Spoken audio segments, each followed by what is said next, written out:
Hello and welcome. President Buhari's charge to newly appointed service chiefs rid the country of insurgency, banditry and kidnapping, he says, stressing that the nation is in a state of emergency.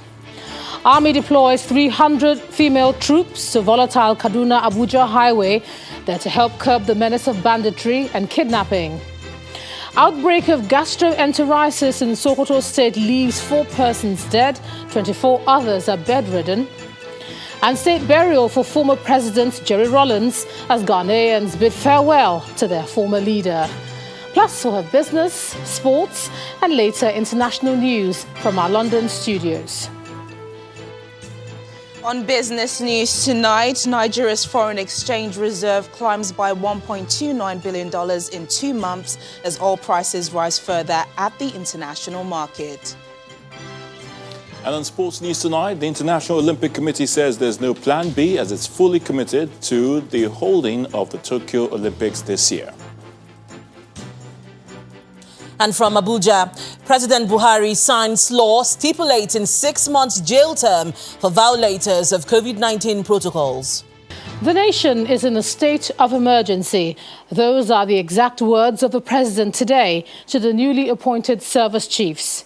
The 4 senior officers were the guests of the president at the villa in Abuja. He also told them in clear terms to do nothing else but rid the country of insurgency, banditry and kidnapping. Our State House correspondent Gloria Umezoke reports that the president also met with the governors of Oyo and Ondo states, as well as the Oni of Ife. 24 hours after the new service chiefs took over office, they arrived at the State House for a familiarity meeting with the president. It's their first public appearance since the appointment. The president met with the service chiefs behind closed doors. As contained in a released statement, the president noted that the country is in a state of emergency, charging them to be patriotic and work to significantly contain the security crisis. After the meeting, the Chief of Defense Staff, Major General Lucky Irabo, acknowledged that they are not unmindful of the expectations. We can only at this stage pledge to do the utmost best to bring security, safety and security to lives and properties across the country. Governors of Oyo and Ondo states also met separately with the president at the State House. Together, Governor Seyi Makinde explained afterwards at a briefing the disagreement with the activist Sunday Igboho over the ultimatum given to Fulanis to leave the state. What triggered all of this? Yes, Dr. Aborode was brutally murdered. That is a criminal. But on the other hand, the Seriki Alhaji Abdul Kadir has been staying in that same place for 40 years. So quite frankly, the people that were after are the criminals. They are the hoodlums, the bandits, the armed robbers, the kidnappers. Those are the true enemy of the state. Earlier, the Oni of Ife, His Royal Highness Oba Adeyeye Ogunwusi, met with the president at his residence. He revealed that the president has promised that he will not allow the nation's security challenge to be politicized by any individual or political group. The objective is politics shouldn't be mixed with the safety and security concerns of our people. Politics should be completely taken out of it. And to the glory of God, Mr. President says he's fully on board with us as traditional rulers, and so be it. Just as the governors are carving out fresh approaches as a critical means of ending the security crisis, they're hoping these visits to the president would stimulate more action on the situation moving forward into the year. From the presidential villa, Gloria Umezoke, Channels Television News. And to stem the tide of kidnapping and banditry on the Kaduna-Abuja highway, the Nigerian army today drafted 300 female soldiers to the troubled area. The role of the soldiers is to complement the existing operations along the highway and its environs. At the ceremony to welcome the first batch of 100 female soldiers, Governor Nasir El-Rufai of Kaduna State says he's optimistic that the additional deployment will help in consolidating the successes recorded so far by the troops. Maintaining internal security is taking a new dimension with the deployment of female soldiers to beef up security on the Abuja-Kaduna Expressway, giving credence to the fact that what a man can do, a woman can do even better. These combatant female soldiers are drawn from the Nigerian Army Women Corps and have been drafted to be part of the Operation Thunder Strike, which is working to flush out bandits, kidnappers and other criminals in Kaduna and the surrounding states of the Northwest. The first batch of 100 are formally welcomed to Kaduna State by no other than the Governor, Malam Nasir El-Rufai. From here, they will be posted to the Abuja-Kaduna Highway, where bandits and kidnappers have held sway, terrorizing travelers and residents of the area. I believe that they will add value, and what I would like to note, their presence on the road, because they are well trained, they are well resourced, and they have their arms, and I believe they will add value to the Operation Thunder Strike. To enhance the operations of the newly posted female troops, the Kaduna State government has donated a hostel and office accommodation for them, and the governor, accompanied by other government functionaries, are on the ground to hand over the facility to the army. As I've always said, in Kaduna State, we recognize women, we honor them, and we give them opportunities. And I'm happy that the Nigerian Army is giving, for the first time, is deploying female troops in Kaduna State. It is just right that the only northern state with a female deputy governor would have the first set of female troops. So these female troops are at home. They are in a state where women are recognized and respected, and we are going to make sure that they enjoy their posting here and they do their job well, and we wish them very well. With this latest developments, the Kaduna State government as well as the army believe that normalcy will return to the highway, as these female soldiers will complement the existing security arrangement. In the meantime, the Inspector General of Police is promising that those causing mayhem in Oyo State and committing arson will soon be arrested. The police chief made the promise today in Lagos, shortly after commissioning the first phase of the senior officers' quarters in Ikeja. Mr. Muhammad Adamu explains that security agencies will not tolerate any unruly act from anyone. Anybody that goes to burn any person's property is nothing but criminal. And anybody that did that, we've already asked our men to fish out whoever did that, and the person will be punished. That is criminal. We have laws in this country, and we must respect the law. If anybody goes foul of the law, has to be punished. And every citizen of this country has responsibility to the country also. Those people that have information as to who did that, they should come out and give the police so that police can do their job. There's uneasy calm in Orlo town in Imo State 2 days after the gun battle between army officials and some gunmen. Residents say despite the dusk-to-dawn curfew imposed by the state government, they still live in fear and have been restricted to their homes. Our correspondent, Eyitokwe Kutei, reports.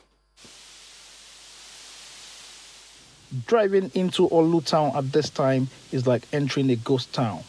Shops are under lock and key, markets shut down, streets are empty, and residents locked up in their homes.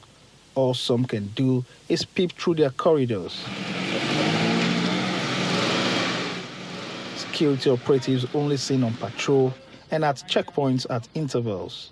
Although the directives of the governor on the curfew says it's between 6 p.m. and 6 a.m. dusk to dawn. But for fear, residents of Olutan are locked up in their different homes, taking these directives very seriously. The only people you see on the streets of Olutan right now are security operatives trying to maintain law and order. This is the popular Banana Junction. It used to be a beehive of activities. It's been deserted and economic activities crippled. This is what is left of some of the properties destroyed, while bloodstains can still be seen outside some shops. Residents say they still live in palpable fear following the violence in some parts of the town on Monday. Some residents who spoke to Channels Television on the incident say all they want is peace, normalcy and return of economic activities. We want movement this particular point in time, but we want peace. Then how can we restore that peace? It's only people in Olo that will restore the peace.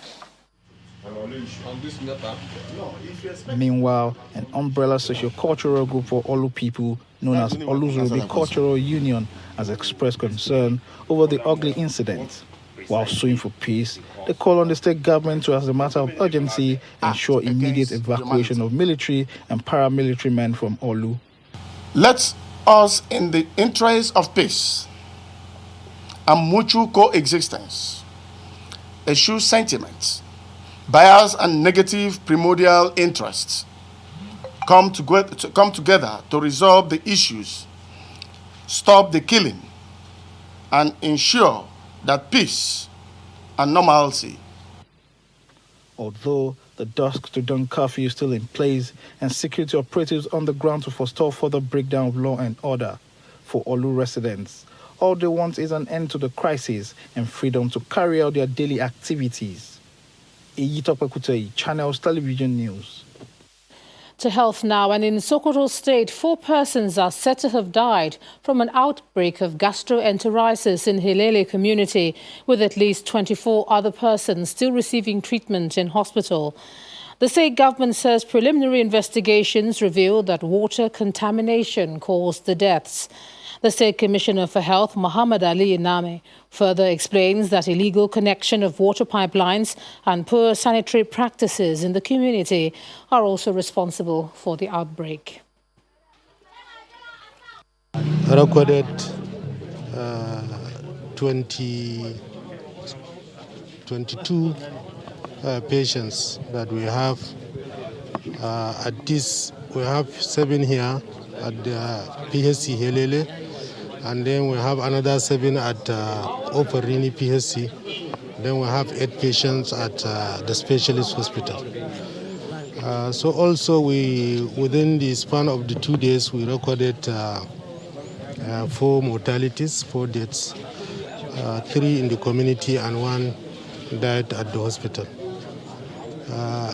We are keeping a close eye on the unraveling situation, and we also have made supplies to all the hospitals that are receiving patients, that is the PSC, Helele, Operinia, and the specialist hospital. We have given them adequate supplies of intravenous fluids and other medications to take care of patients that will be coming. In part 2, after the break, 13 days to the deadline set by the National Identity Management Commission for Nigerians to do the SIM-NIN link. Plus, reps promise thorough and speedy passage of the Petroleum Industry Bill by April, or coming up in a moment. Do join us again.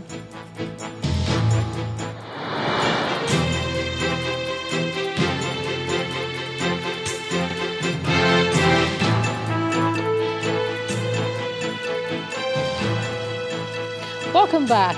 If you've just joined us, you're watching the news at 10 on Channels Television, coming to you live from Lagos. A reminder of our top stories. President Buhari's charge to newly appointed service chiefs: rid the country of insurgency, banditry and kidnapping, he says, stressing that the nation is in a state of emergency. Army deploys 300 female troops to volatile Kaduna-Abuja highway. They are to help curb the menace of banditry and kidnapping. Outbreak of gastroenteritis in Sokoto State leaves 4 persons dead, 24 others are bedridden. And state burial for former President Jerry Rawlings as Ghanaians bid farewell to their former leader.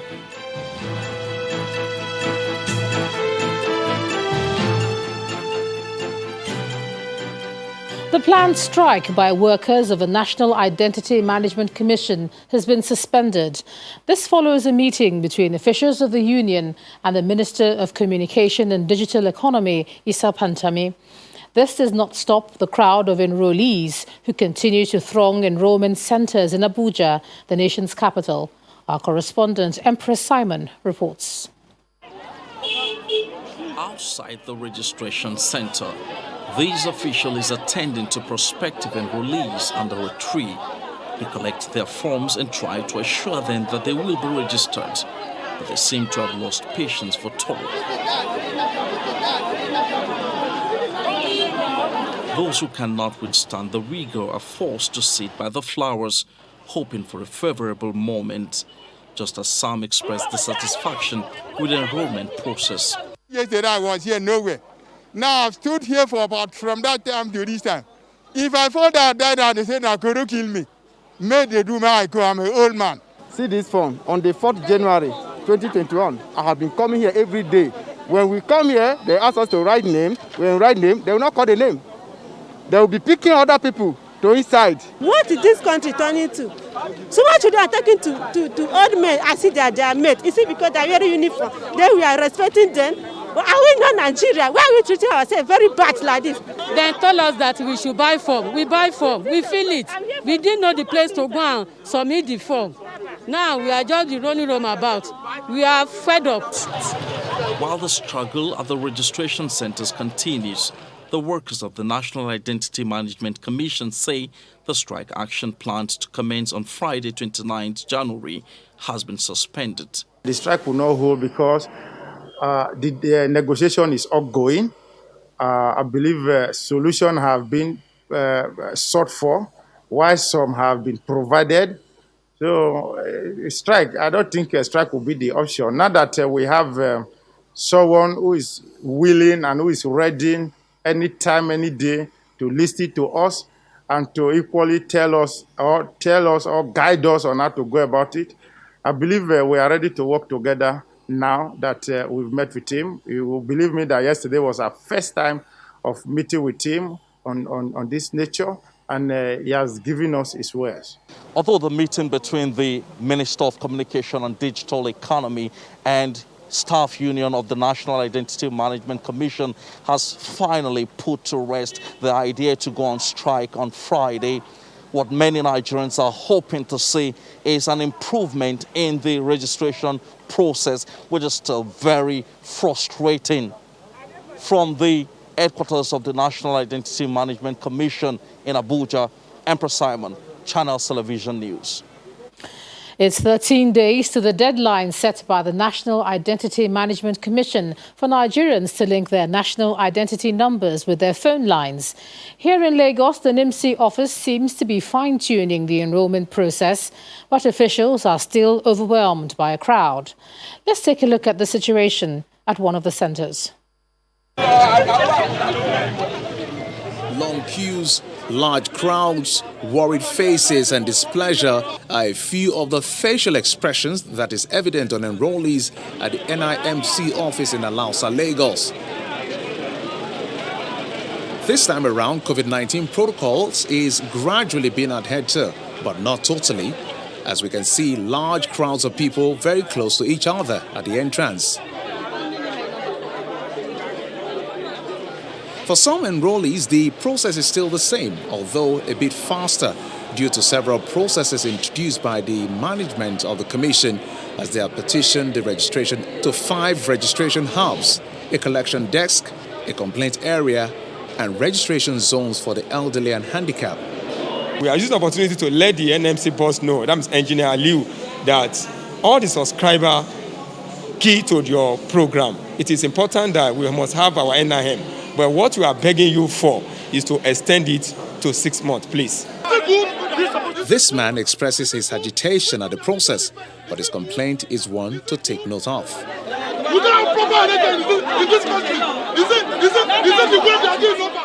On the flip side, some other enrollees lament about the process. Apparently, it has not been a fulfilling day for them as far as the registration and correction process is concerned. They said if you want to change your date of birth, that's DOB, you have to pay a sum of 15,000 naira with other documents attached to it. So that was what I did. So that Friday, they said I should go and get my WAEC result. Understand? So I went to get my WAEC result. So after getting my WAEC result, so the lady said I should come on Tuesday to come for the registration. So I'm here now on Tuesday now. Nothing is happening. We captured at Apapa, and from Apapa they could not see it in the system. They asked us to come here. We've been here now for 3 days. We were here on Friday, we were here yesterday, and we are here today just for verification. The call for an extension is still on the front burner as enrollees believe the registration process will be seamless if there is less panic on the part of enrollees and a more orderly registration process. Let's cross over to Abuja now, and here's Linda Akigbe. Linda. Hello, Ijoma. Welcome to Abuja.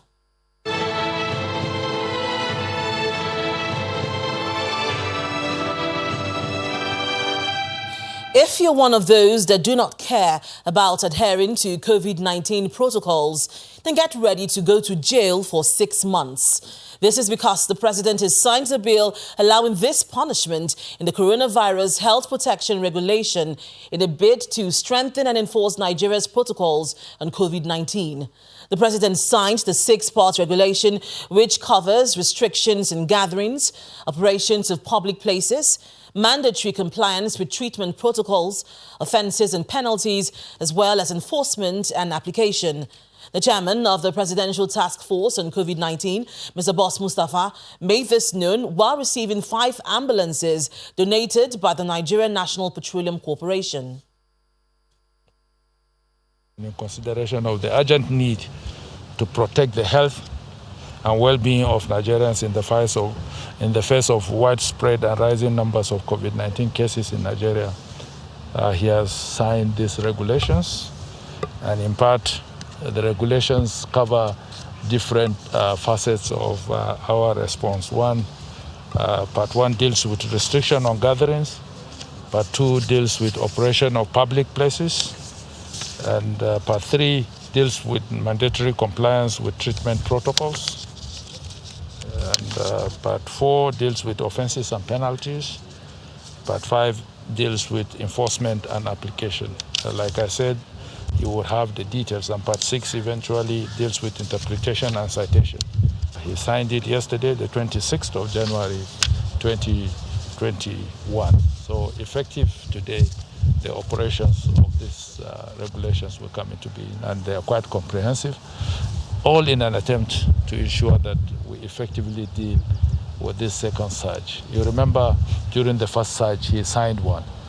This is an update with regards to this second surge, and I believe that if we receive the cooperation of Nigerians, it will limit our interfering with their social and private lives.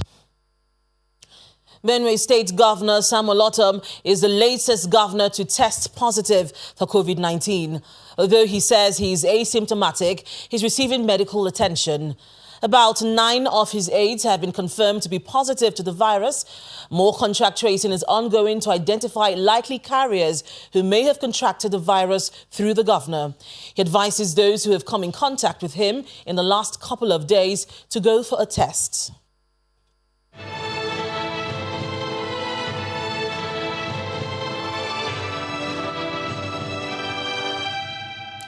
The journey of the passage of the Petroleum Industry Bill seems to be getting to its destination with the promise by the Speaker of the House of Representatives that lawmakers will pass the bill by this year.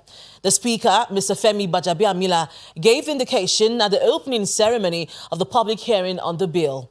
Our correspondent Terry Kumi reports. The House of Representatives commences a 2-day hearing on the Petroleum Industry Bill, just a day after the Senate concluded its own. The hall is packed full as physical distancing is ignored. The PIB, when passed, will provide legal governance, regulatory and fiscal framework for the Nigerian petroleum industry as well as the development of host communities. While declaring the hearing open, the Speaker of the House of Representatives says the plan is to pass the bill within 3 months. Some may consider it a tall order, but we will do it. And we will do it with every sense of responsibility, without compromising the thoroughness of the work that will be done. We intend to pass this bill by April. Submissions are then received from participants on the bill as submitted on the 20th of September 2020 by President Muhammadu Buhari, who is also the Minister of Petroleum. The end thereof being to operationalize the law in a manner that best achieves the aims and objectives. And what we can do today is to focus on deepening our midstream and downstream. That means, bringing more gas into our domestic market. Yes, there's room for export, but there's a market for the domestic gas. Let me use this opportunity also to pay special tribute to my constituency, the oil and gas workers that have created the wealth of this country. Nowhere in this bill has any provision been made in line with ILO global standards to try to make sure that they are accommodated. Some oil-producing states also make presentations, mostly related to the host communities and the governance aspect of the bill. We disagree with a 12-month incorporation period because we think that the host communities need more attention than even as much as the business itself requires. And therefore, we believe that it should be reduced to 3 months from the proposed 12 months. The vesting of enormous powers in the minister that is not limited or constrained by oil-bearing states pose a clear and present danger to the oil-bearing state as it leaves the state at the mercy of the minister. While some participants believe that the petroleum industry should have a single regulator instead of multiple agencies that could cause unhealthy rivalry, the general opinion here is that they want a PIB that will support government revenue drive and also boost investors' confidence. Terry Ikumi, Channels Television News. When the news at 10 returns, Nigeria's foreign exchange reserves climbed by $1.29 billion in 2 months as oil prices rise further at international markets. That's in Business News. Join us again.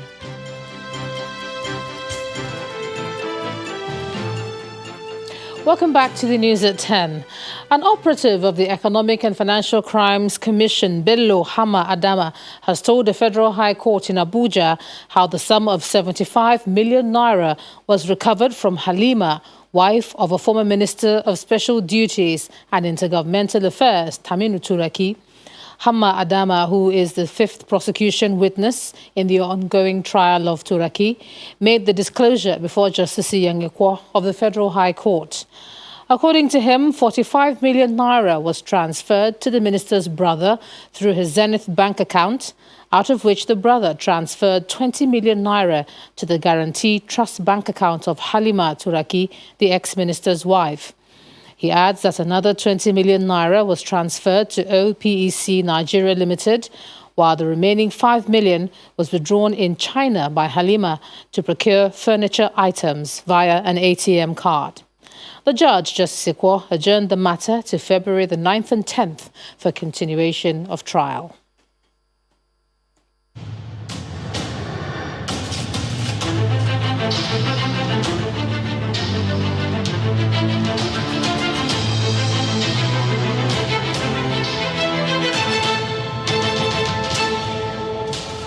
The Lagos State Judicial Panel on Restitution for Victims of SARS and other related matters resumed its sitting today with 10 petitions listed for hearing.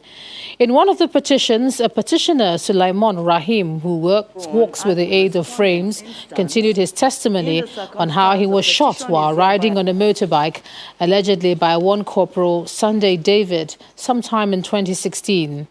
The panel also learnt the corporal was subsequently allegedly killed by a mob in the same area. Almost 6 months. I mean 6 years now. I can't be able to walk. So even after the surgery, I still can't walk proper. I can't walk without using the face. So I'm begging this fire to please assist me. Begging them please to assist me. There's no support this issue from the government, even from the family of the police. So that is what I want from the panel. Please assist me. Have mercy on me. Your brother never lodged any complaint in respect of what happened. That was between him and Lincoln and Sunday. I was on bike. I'm not saying you're not on bike. Immediately the bike man, I immediately this particular man, he touched with his car. And I now fall down me at the bike man. And I wake up. And I stand up. Then I wanted to go and you have said all this. I said this issue, you write that. Never lodged any complaints in any way. No. I suggested to you that why you are escaping is because your friends and your brother led gang to kill Corporal Sunday David. I suggested to you that it's your brothers that led to the shooting. You already said it that they killed Corporal Sunday. It is you are running, you are escaping because you knew your friends and brother killed late Corporal Sunday. My friend and your friends and your brother answer because we I don't know anything about his killing. I don't know anything about his killing. But I'll tell you, my friend and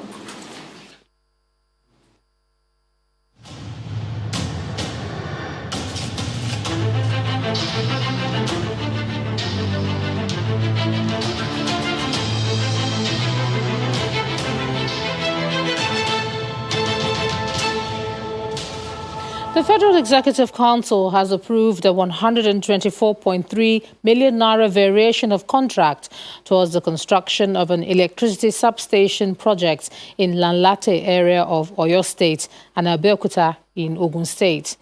This formed part of the resolutions at today's Federal Executive Council meeting, presided over by the President. After the meeting, the Minister of State for Power says the approval implies that the National Metering Programme directive by the President will soon be completed and services will improve. Ministry of Power had two memos today. The first one had to do with the approval for variation of contract for the construction of substations project in Lanlate and Abeokuta. Lanlate and Abeokuta in Ogun State. Council has graciously approved for an extension of a 2-month extension and also variation of the contract sum. So if we have those two substations prepared, fixed by TCM, will be able to step up its production of power, its distribution of power in transmission of power in that area, and the whole of Ogun State and most of the Southwest will have power improved. You know, the President has approved metering program for the whole country. So when Yola Disco was informing us to note that they have commenced this process and enter into agreement with a MAP, that's meter provider company, to do that. And so it was just noted that this is done and it's going on. And we assure you that the President's directive regarding metering of the entire country will soon be completed and services will improve. 802 Nigerians stranded in the Kingdom of Saudi Arabia will return to the country on Thursday and Friday. That's according to a statement from the Ministry of Foreign Affairs. In a video that went viral last week, some of the affected Nigerians were seen lying on the floor in one room where they pleaded to the government to evacuate them. They're being held at various detention centers over migration issues and will be received at the Nnamdi Azikiwe International Airport, Abuja, and quarantined at the Federal Capital Territory Hajj camp for 14 days, in line with COVID-19 protocols. The returnees will be brought back home on 2 Saudi Arabian airlines. Well, let's take a look at some business news for the day. Here's Teniola Shobowale.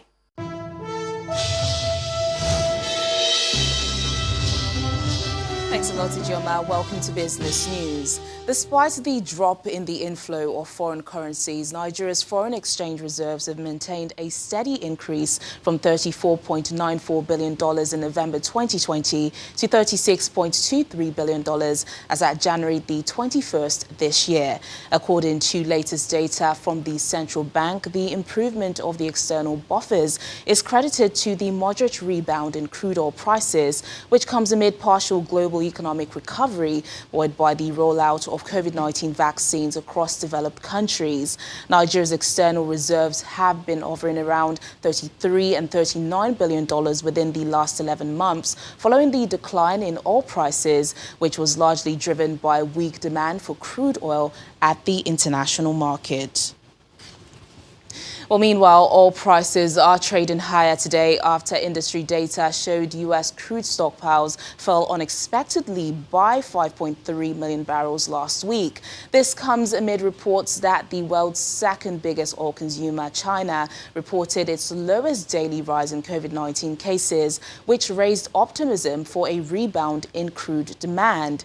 International oil price benchmark Brent went up by 0.30% to $56.07 per barrel at 7:45 p.m. local time, adding to the gains recorded on Tuesday, while its contemporary, the U.S. WTI crude futures, rose by 0.38% to $52.95 per barrel. And now a total of 100,000 new and existing business names have so far been registered by the Corporate Affairs Commission under the Business Name Formalization Scheme of the MSME Survival Fund Scheme. A tweet by the federal government shows that the beneficiaries include 92,000 youths as well as 8,000 other age brackets. It adds that the registration of these businesses, which brings them into the formal economy, still has a target of 250,000 businesses. The government also revealed that 296,032 employees have benefited from the payroll support scheme, with youths making as much as 82% of the total number. Well, let's check in on the stock market now. The bullish sentiment, which resumed the week at the equities market, enters a third consecutive day following investors' sustained interest in some key bellwether stocks. Well, Ini John Mekwa has summary of today's activities. The low-yield environment in the fixed income market has continued to drive investors towards equities, leaving the bull in dominance for the third straight session. Now, market players also continue to position themselves ahead of dividend payout as the earnings season gets into full swing. At the sound of the closing gong today, the all-share index rose further by 0.83%, nearing the 42,000 level, while the market's total value moved closer to 22 trillion naira mark. Total turnover of volume, value, and deals traded today sustained the uptrend at 543.5 million shares worth over 7 billion naira, and it changed hands in over 6,700 transactions. All the major sectors we tracked were in the green except for oil and gas. And also Transcorp, Japo Gold, and Zenith Bank were the most traded stocks for the day. And it's been 3 consecutive days of a bull run so far. Will this tempo be sustained for the week? We'll find out tomorrow. I'm Ini John Mekwa.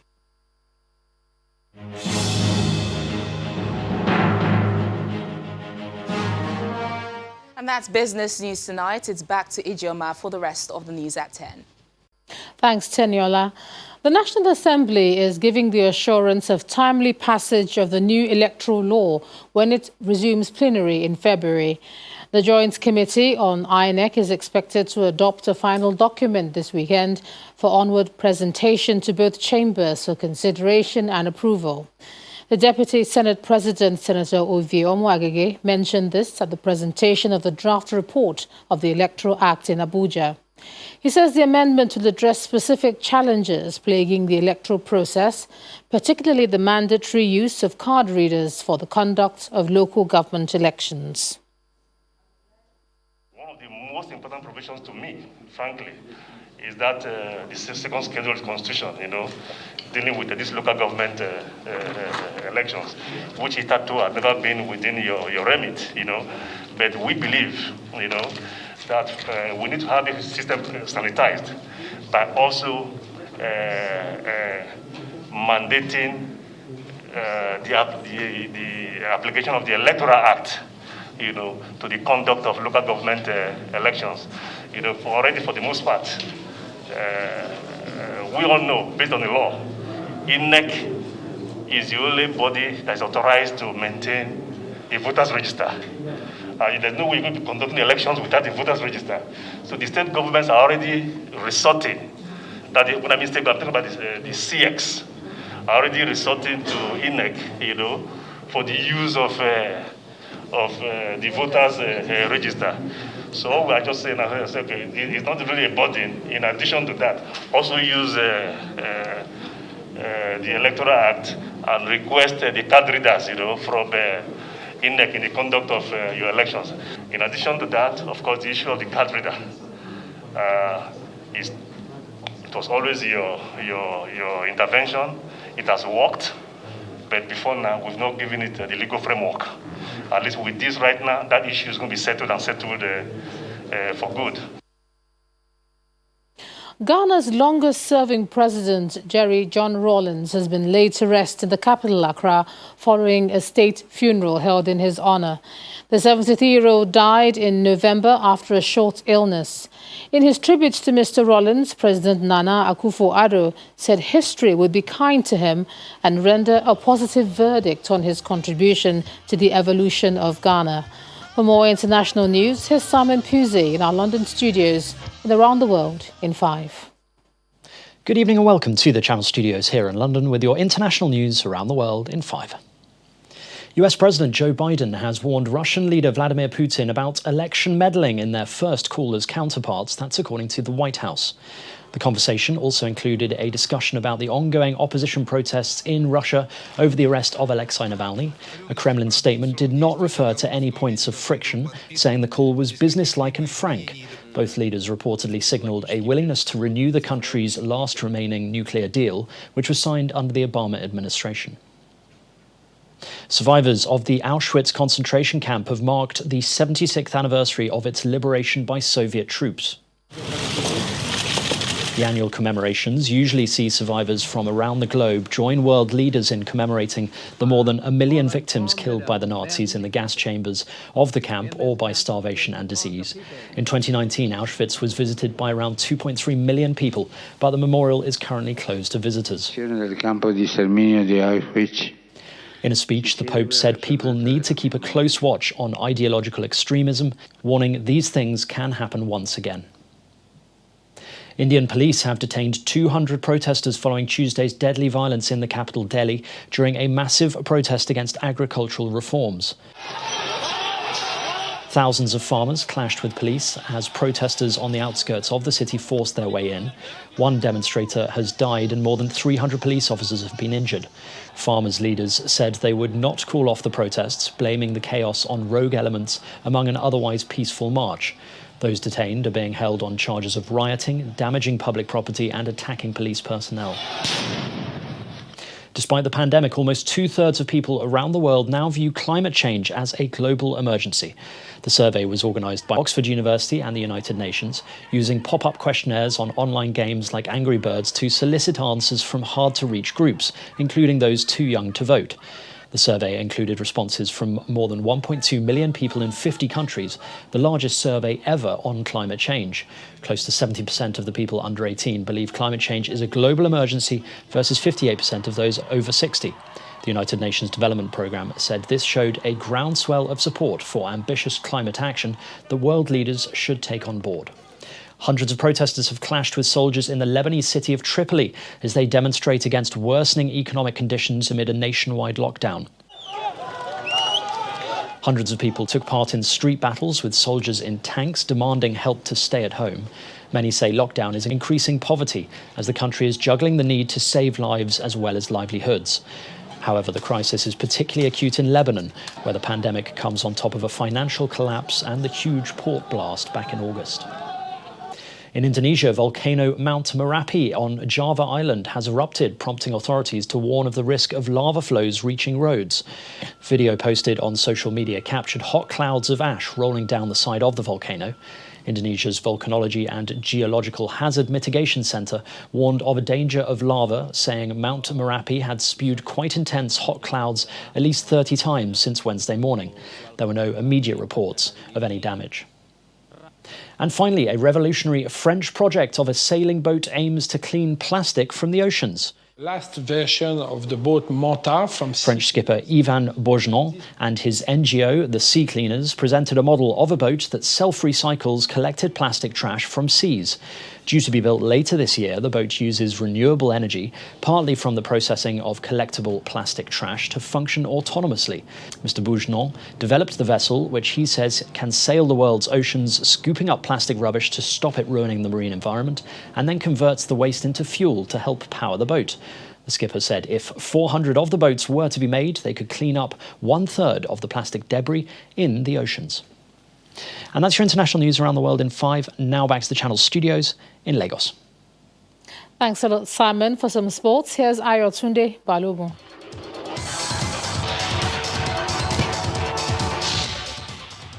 Many thanks, Ijoma. Olympic chief Thomas Bach has called for patience over the Tokyo Games, owing to growing concerns that the Games might not go ahead due to the COVID-19 pandemic. Though much of Japan is under a state of emergency because of a third wave of infections, Mr. Bach says all stakeholders are committed to pressing ahead as planned with the rescheduled Games, which are due to open on July the 23rd. Kano Pillars has denied Rivers United a chance to reclaim top spot in the Nigeria Professional Football League Match Day 6 game played earlier today at the Ahmadu Bello Stadium in Kaduna. Pillars' Nyeman Wagwa's 19th minute goal was the difference in the thrilling tie, that Kano Pillars striker Abbas Rabiu getting a straight red card for deliberately handling the ball in the 51st minute of the second half. Following the defeat, Rivers United remained in the second spot on the league table with 12 points from 6 league games, while Pillars are now 5th on the log with 11 points from same number of league matches. Thomas Tuchel's tenure as Chelsea head coach got off to an underwhelming start as the Blues failed to make the most of almost complete domination in a goalless draw with Wolverhampton Wanderers in the English Premier League. Now, Tuchel had only taken charge of one training session ahead of the game following his appointment as Frank Lampard's successor on Tuesday. And although Chelsea saw far more of the ball, they lacked that cutting edge and slumped to a disappointing draw. Burnley twice came from behind before stealing all 3 points with a 3-2 win in a thrilling game against Aston Villa at Turf Moor. Liverpool manager Jurgen Klopp admits the reigning champions may have their backs against the wall in the Premier League, but the negative coverage of the team will only spur them on to bounce back in the title race. Now, the champions are winless in their last 5 league matches, which has resulted in a slide from the top of the standings to 5th in the league, while they were also knocked out of the English FA Cup by their fierce rivals Manchester United over the weekend. To be the team nobody wants to play against. And we have the chance to be that team tomorrow night. And then on Sunday. And then on Wednesday, if I'm right. So, and then again and again. So that's the team. And that's what we always wanted to be. But then all of a sudden, people told us we are the best team in the world, which we never were, but that's not a problem. We could beat the best team in the world. We can still be the best team in the world. That's good. But we have to prove that on the pitch again. And we will. We are on fire, if you want. And that's a wrap in sports news. I'm Ayotunde Balogun. It's back to you, John.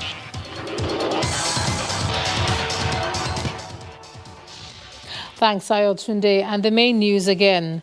President Muhammadu Buhari today charged the newly appointed service chiefs at the presidential villa to rid the country of insurgency, banditry and kidnapping, saying that the nation is in a state of emergency. Also today, the Nigerian army deployed 300 female soldiers to the volatile Kaduna-Abuja highway there to help curb the menace of banditry and kidnapping. And Ghana today bade farewell to former President Jerry Rawlings with a state burial at the capital, Accra. That's the news at 10 tonight. Thanks so much for staying with us. I'm Ijoma Hunyato. Do have a good night.